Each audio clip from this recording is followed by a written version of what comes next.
নিষিদ্ধ আওয়ামী লীগকে নিয়ে সে কথাবার্তা বলেছে এবং তাকে যখন তার নাম জিজ্ঞাসা করি, তার পরিচয় জিজ্ঞাসা করি, সে তখন বলে এলএসপির কর্মকর্তা এবং তার পরিচয় অজ্ঞাত রেখেছে এবং তার নামটি বলতেছে না মিডিয়ার সামনে। কেন বলতেছে না, বলতে চাইছি কি যে আওয়ামী লীগ যে নিষিদ্ধই থাকবে, কেননা তারা মেলা অপরাধ করেছে, সে তারা যে অপরাধের আসলে কোনো ক্ষমা হয় না।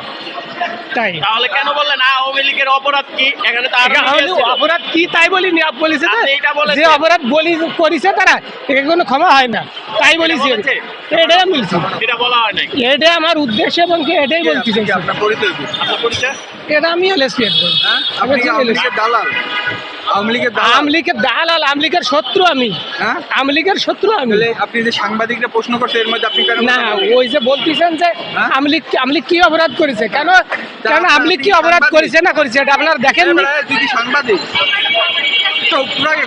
একটা কানের রক্ত বাইর করে আমি প্রশ্ন করতেছি এর মধ্যে কথা। আচ্ছা, আপনারা দেখেননি ভাই আপনার পরিচয়টা কি? আপনার পরিচয় আপনারা দেখেননি যে আওয়ামী লীগ কি অপরাধ করেছে? দেখিনি। আপনার পরিচয় কি? কোনো সময় কোনোদিনই দেখেন? এক মিনিট। নিউজ টেক্স দৈনিক অন্যধারা।